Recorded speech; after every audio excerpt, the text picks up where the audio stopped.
Hello, hello, hello! CSF Watson back here again for my spoiler review of the Mario movie. I'm recording this just after having finished up my spoiler-free review, and let's just talk a little bit about it, huh? Like I said in my spoiler-free review, I think the movie's good. I definitely think it suffers from the fact that it is rather manically paced. We start off really quick. I understand the meaning of having Bowser fighting the penguins being the opening of the movie, and then jumping straight into Mario. But once Mario gets to the Mushroom Kingdom, it's pretty much non-stop until the credits. Not to say that's a bad thing, but at the same time, I do kinda wish we maybe slowed down a little bit. You already had 90 minutes, you couldn't have stretched the movie out a bit further? I don't know. But that's just a personal thing, and it is for kids. Kids are gonna be dragging their parents to this. It's gonna be a fun movie. It's not something that should be more than maybe 2 hours maximum, just for the sake of keeping the kiddos entertained. So, something basic, something simple, it works for what it is. The celebrity voice cast. I touched upon this a little bit, I thought they were fine. I definitely think that each of them did a good job. Some more than others. Jack Black is definitely the standout amongst the celebrity voice actors, but Anna Taylor-Joy as Peach actually kinda surprised me. She was really good in that role. I've never really seen her in anything else, so I didn't know what to base her off of, but I was just like, yeah, I can see her as Peach, I can buy her as Peach.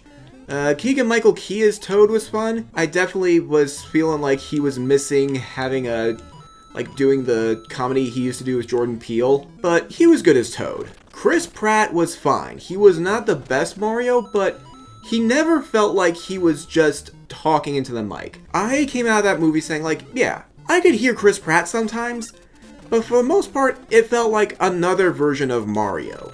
It didn't feel like just a celebrity voice.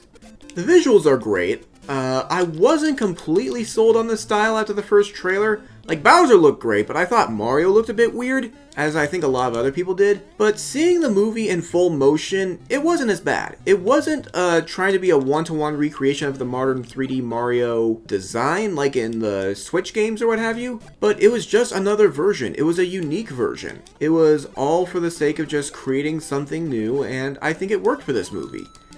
The non-human characters definitely look the best out of this style, though. The Toads looked fantastic, Bowser looked phenomenal, the Koopas looked cool, frickin' Magic Koopa looked cool. Like, Magic Koopa, I did not expect to get as much screen time as he did, but he was fun. And speaking of the villains, while I do praise Jack Black's work as the villain, his plan is a bit too simple.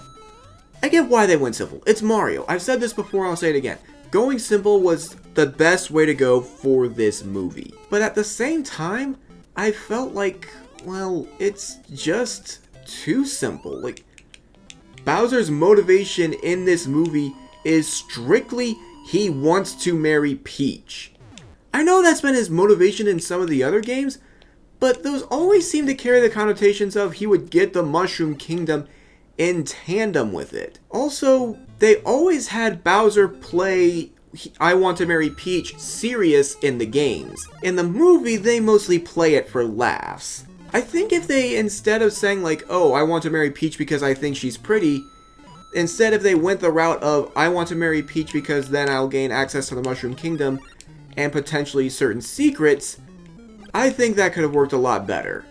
Not to say that it's bad, it's just a nitpick, for the lack of a better term. For a movie, it seemed too simple. I keep saying simple over and over again and go back and forth about whether or not it's good. Land alive. In essence, while you can keep the story simple, I think that Bowser's motivation needed a bit more complexity compared to just, I like this person, which I think would have tied into the final battle a lot better.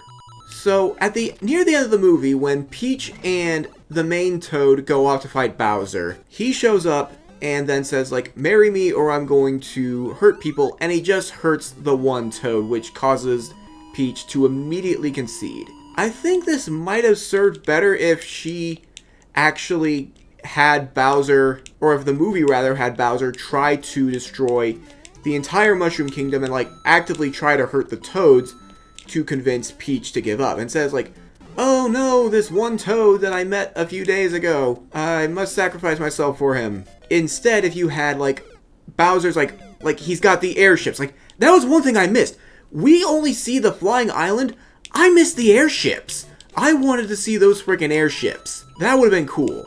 Like, you could have had the airships, like, coming, like, flanking the giant flying island and be super menacing. Just start blowing up the Mushroom Kingdom left and right. Maybe not to the extent that it'll traumatize kids, but to the point where you understand why Peach is willing to say, yes, I will marry you, Bowser. Versus here where it's just like I said, oh no, one Toad is being hurt. Now I immediately concede to you.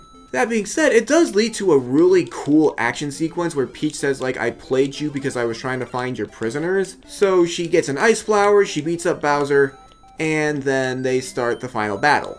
I'm sure a lot of idiots on the internet will say, like, oh my gosh, why is Peach like this? I say, like, it's another interpretation of the character. Let it roll. I think it's cool.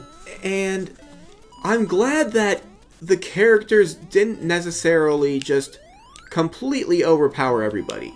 Peach catches Bowser by surprise, but then when he's ready, he's completely and utterly curb stomping the entire gang between Donkey Kong, Peach, and Toad. And of course, because of course it has to come down to the last two Mario brothers.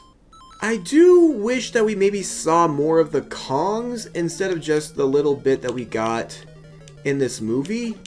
But again, it's a Mario movie. We do not need to spend that much time on characters not necessarily Mario. They try to give Donkey Kong a bit more of an arc, saying like, oh, his father doesn't really appreciate him or something like that.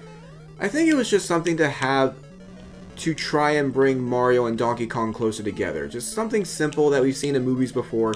Nothing too crazy, just something to continue to help drive the plot. The one thing that I didn't really like about this movie, though, I will say, the random pop-up of different pop songs.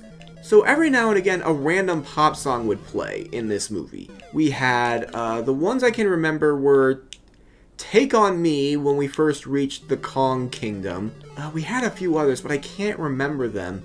We had the theme from Kill Bill for like all of 30 seconds when the penguins attack, which I thought, like, it was funny, but it was also weird. What else we have? We had some pop song. There was some pop song playing when they were making the freaking carts. Why? Why do we need pop songs when we're making the carts? You have a plethora of Mario music to pull from. This movie had a lot of great tracks here and there that were pulled almost directly from the pre-existing Mario games. But instead of using more of those, they decided for a few scenes, let's just put a few pop songs in here. I don't know if this was like to try and sell a soundtrack or what, but I was definitely scratching my head. They're not egregious, but they definitely stood out to me as like, wait, why is this a thing in the Mario movie? I was definitely expecting to hear stuff like more music akin to like one of the previous Mario Karts, or maybe even a rendition of Mario Maker when they were making their carts. Something along those lines, but instead, no, we just got a generic pop song that you've heard in movies in scenes like this one a bunch of times before, I guess, so neat.